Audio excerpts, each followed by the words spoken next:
streaming app called Yubo, then FaceTime, texted, and he sent her videos of himself. 네, 안녕하세요. 매일매일 운동하기를 실천하고 있는 동탄 왕코입니다. 오늘은 5월 26일 목요일입니다. 오늘은 새벽 출근을 하고 영어학원 안 가는 날이었어요. 그래서 집에 와서 씻고 집 청소 좀 하고 그랬는데 벌써 5시가 넘었네요. 제가 어저께 여기에 피를 뽑아서 팔 운동을 못 했는데 어제는 제가 오른손에 주사를 맞았습니다. 그래서 역시나 오늘도 팔 운동은 못 할 것 같아요. 팔 운동을 안 했는데도 불구하고 여기 멍이 아주 조금 들었습니다. 한 3일 다음 주부터 그냥 팔 운동하면 될 것 같아요. 일단은 스트레칭을 하도록 하겠습니다. 지금 미국에서 계속 뉴스가 나오고 CNN에서 계속 미국에서 총기 사고가 났는데 그게 계속 나오고 있습니다. 그래서 지금 약간 고민 중인 게 너무 괴로워요. 이 뉴스를 듣고 있는 게 너무 괴로워. 하루 종일 그게 나와서 그래도 일단 CNN을 틀고 운동을 하도록 하겠습니다. 운동 시작하겠습니다. 스트레칭이랑 스쿼트랑 하복근 운동만 조금 하고 말게요.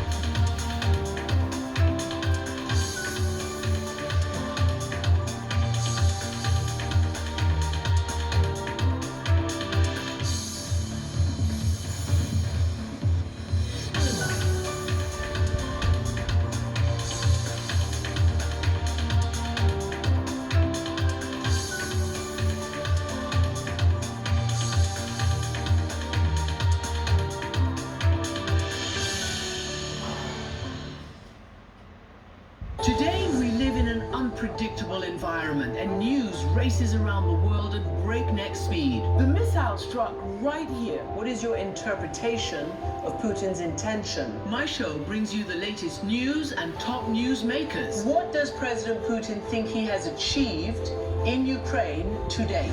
We just want to say stop to Vladimir Putin.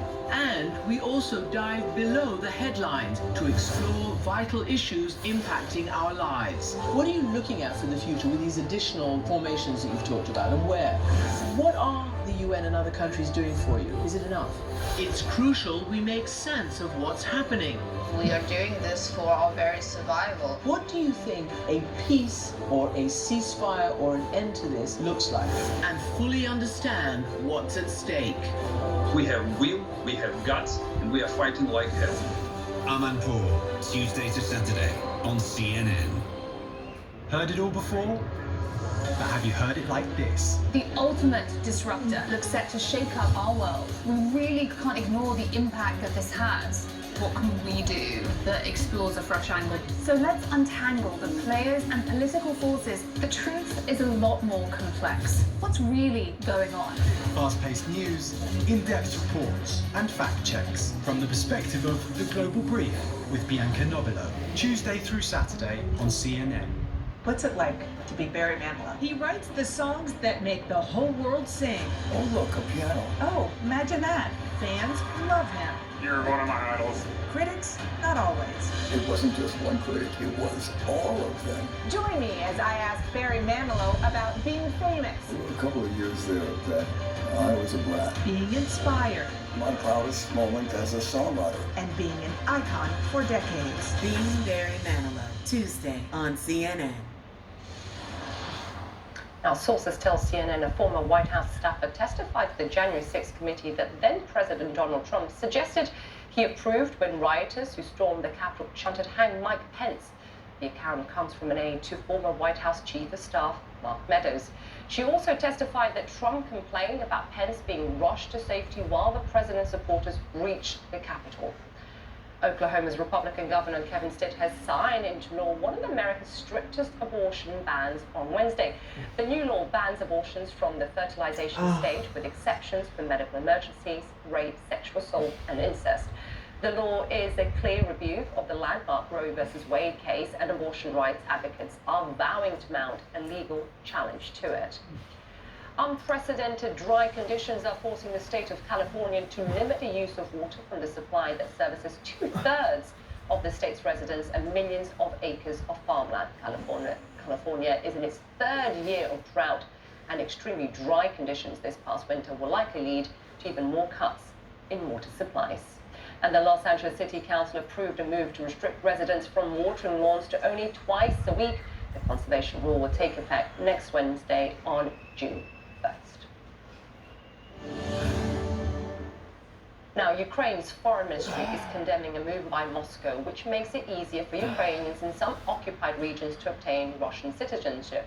Ukraine calls it a gross violation of the country's sovereignty and territorial integrity. This as the fighting on the ground rages on. Ukraine reports an intense offensive by Russian forces in eastern Ukraine as they attempt to seize the key town of Liman, that's in the Donetsk region.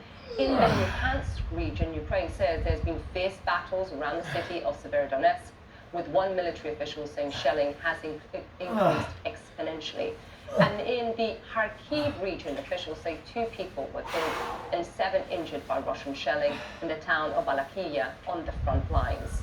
Ukraine has been the focus really at the World Economic Forum, as we've been reporting here, which wraps up today in Davos, Switzerland. In the last hour, the mayor of Kyiv, Vitaly Klitschko, took part in a discussion about rebuilding the city after the war and what international aid will be needed.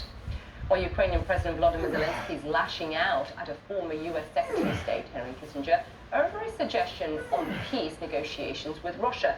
In remarks made to the World Economic Forum in Davos, Kissinger said negotiations should begin in the next 2 months, and that, quote, the dividing line should be a return to the status quo, and he apparently suggesting Ukraine agreed to give up much of the Donbass as well as Crimea. Well, joining me now from Lviv in Western Ukraine is CNN's Suzanne Malveaux, and here in London is our Anna Stewart. Suzanne, let me start with you this hour.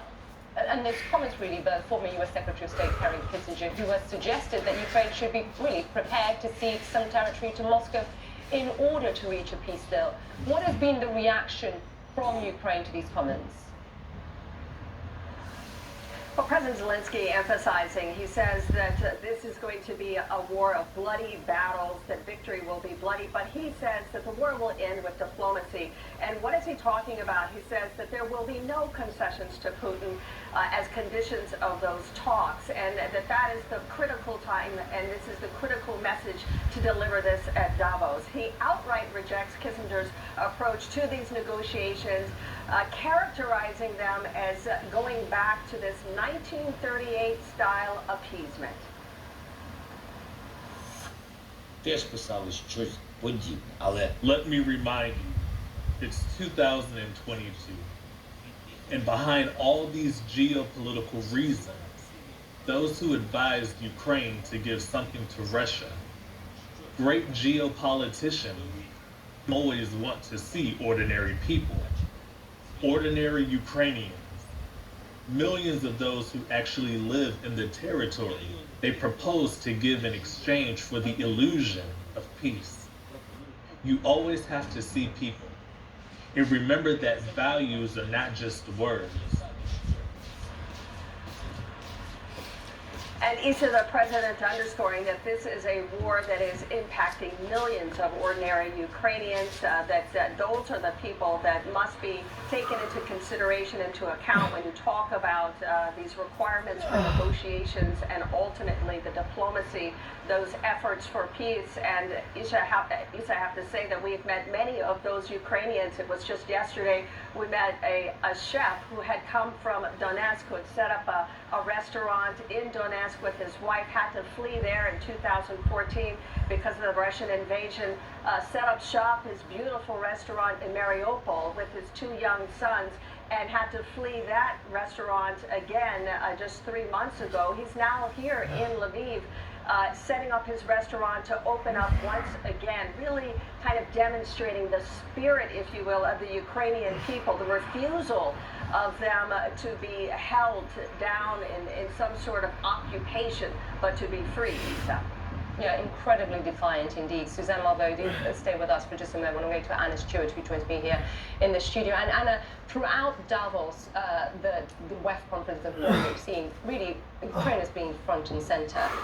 In the last few hours or so, we have heard from Andrei Klitschko, the mayor of Kyiv. Give us a sense of what he said, because I only saw like a minute or so, but he was very emotional. It was a really emotional address. He really spoke about the horrors of war and what it's like to live in a war and for people's lives to change in a moment. What it's like to live underground for months at a time. At one stage, he actually played the sound of the air raid siren on his phone for the room to hear. And he had a warning. Take a listen to this. We're defending not just our family and our children. We're defending you because we have the same values. We was in the USSR, we don't want back to USSR. We see future of Ukraine as part of European family. So they are not just defending themselves, they are defending everyone in Europe. Do they think Russia will stop at Poland, he says. And he was also asked what he expects to hear from the last big address of Davos this year, which is from the German Chancellor Olaf Scholz. And he said weapons. They need weapons. Now, Germany has promised them anti-aircraft tanks, but those aren't expected to arrive until July. So very much talking about the present-day impacts of war and what they need on the ground. While we heard Zelensky at the beginning of the week in his opening address, and he was very much saying, look, this could have all been avoided if we had done something when Russia really annexed Crimea. If sanctions had been introduced, tougher sanctions on Russia prior to the invasion, could that have changed the situation? No one can possibly know, but that was certainly the line for President Zelensky, and they want to see tougher sanctions. They want to see unity from the EU. We've heard from the EU Commission President, of course, yesterday, and speaking to Richard Quest, and her line was, we are united, but that sixth round of sanctions announced weeks ago now still hasn't been implemented. No agreement on an embargo on oil. And it's true. Thanks very much. And Suzanne Malveaux, I should thank, actually. We've already lost her. Oh, you're there. Thanks very much, Suzanne. Appreciate it. Now, the British Prime Minister says he's not quitting despite the latest findings in the Partygate scandal. A damning report by senior civil servant Sue Gray investigated 16 events among Number 10 staffers that were in violation of strict COVID lockdowns.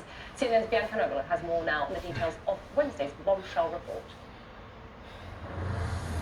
The seat of scandal within the heart of government. The values symbolised by the door of Number 10 must be restored. Wednesday morning, a damning report listing rules broken by Downing Street during one of modern Britain's darkest times hit the Prime Minister's desk and the newspapers. I take full responsibility for everything that took place on my watch. Alcohol-fueled parties until the early hours. Sickness, brawling, karaoke and cleaners forced to mop up the splashed wine, while the rest of the country was banned from gathering with friends or relatives due to COVID restrictions imposed by the same government that's been fined 126 times for disregarding them.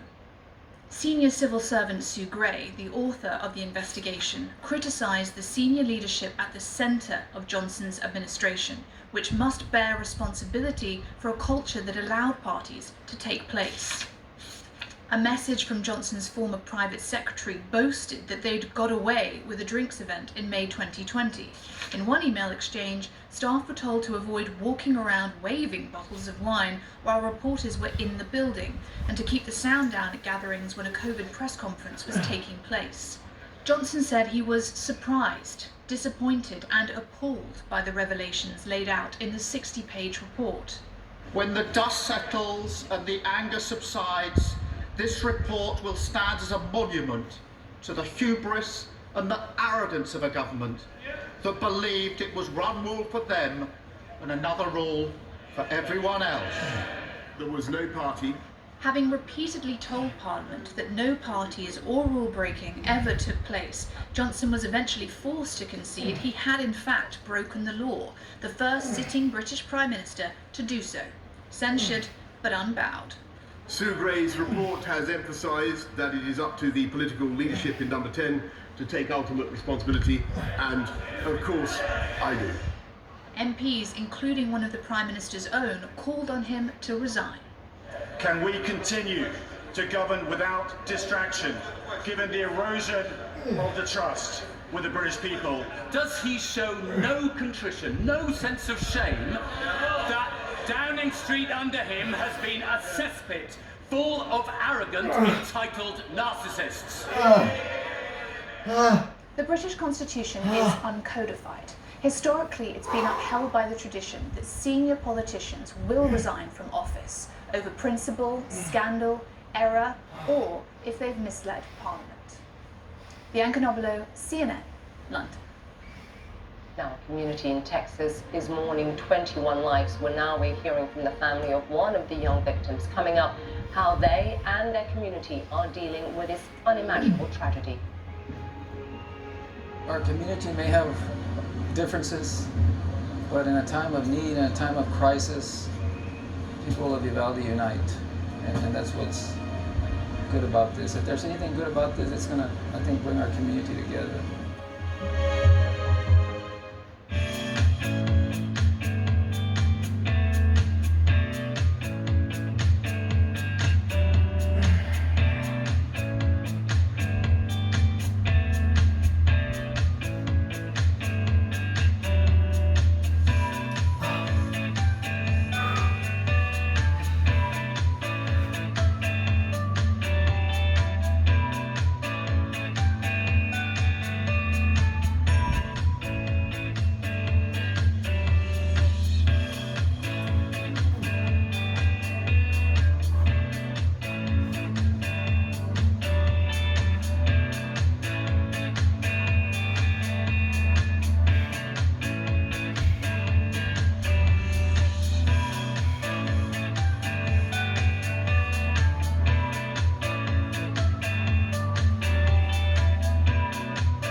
Tonight, hypocrite in chief. So let me just put it to you straight, Senator. Senate Democrats, they're getting their butts kicked.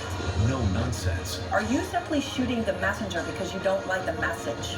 Facts first. How stupid do you think we are? Allies in Washington are covering for him, and they shouldn't get away with it. Because getting to the truth matters. The Washington Post went and confirmed the date of that hearing. So you're telling me unless I go back in the time capsule, you're not going to believe it. Aaron Burnett out front, Tuesday to Saturday on CNN.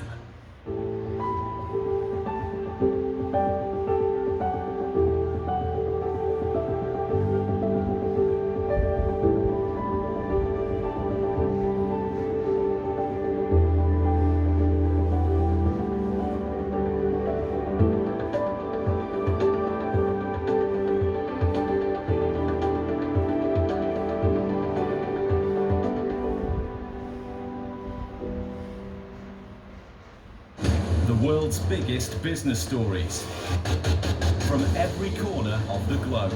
Marketplace Africa, Asia, Europe, and Middle East.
Irma Garcia was one of the 2 teachers shot dead at Robb Elementary School in Uvalde, Texas on Tuesday. A wife and mother to 4 children. She's described as sweet, kind, loving, as well as fun. Garcia's nephew told the Washington Post that Irma died shielding her students from gunfire.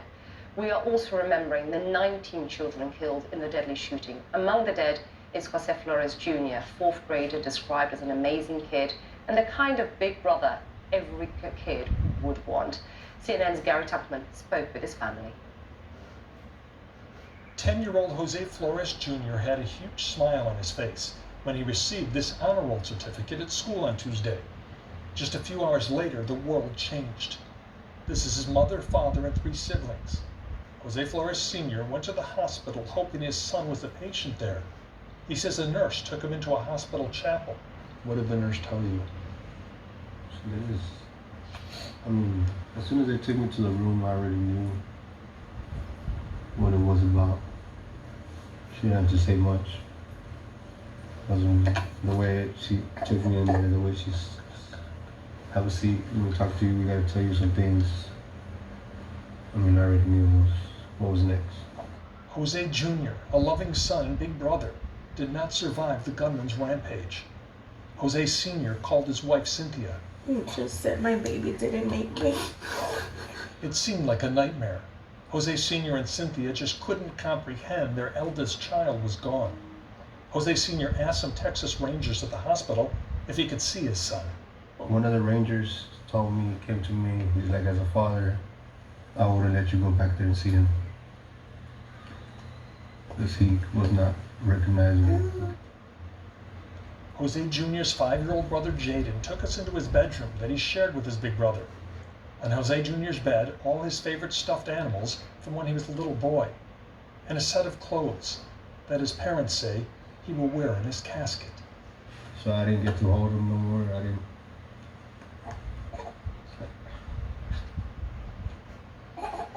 I didn't get to see him anymore. They said at the funeral it might not be an open casket for the same reason. Jose Jr. wanted to be a police officer when he grew up. He wanted to protect others, especially his baby brother Jace. When it was just me and him, I was like, he's so good, he's helpful, I'll be here around the house. Like, he'll just be like my little shadow, like he'll just be helping me and stuff. Like with the baby, he's there. He had a thing with babies, like my friends' babies. Then, like he's just very good with babies. He was always nice.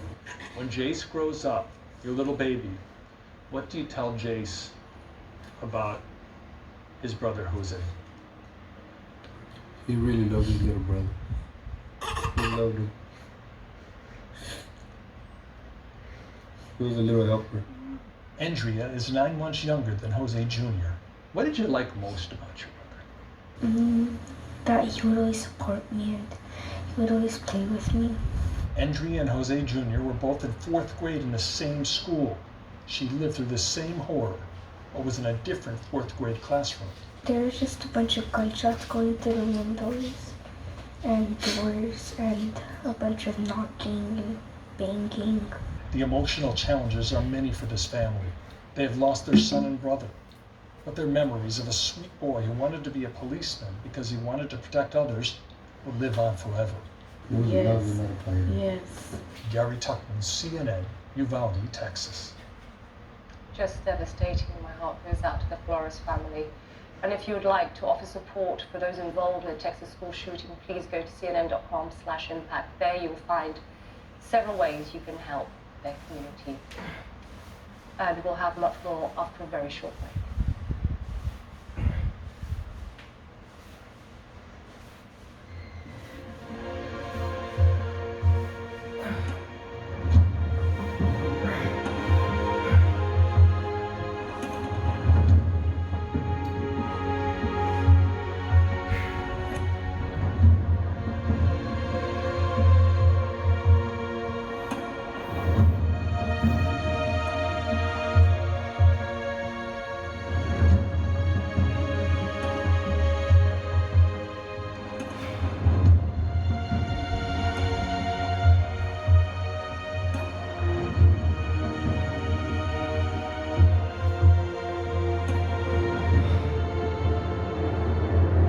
I would describe One World as compelling, inclusive, and original. I want this show to be a place where everyone watching has a stake in the global conversation. One World with Zain Asher, tonight on CNN. Our mission here at CNN and of journalism, the news comes first. That's when your heart beats a little bit faster. You really work as hard as you can, getting the facts. It is critically important. To our viewers in the United States and around the world, welcome to the Situation Room. We have breaking.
It's totally covered in solar, also the side panels, and we have this patented proprietary solar technology which we developed over the last couple of years. And this vehicle here is recharging on average per day 10 miles. In a week it's 70 miles through the sun.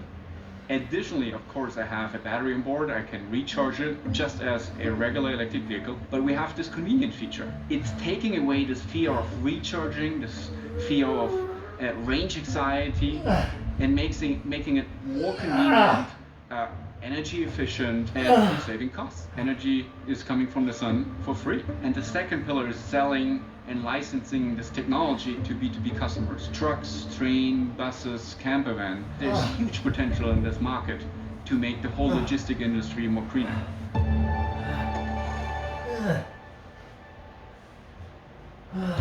This is CNN.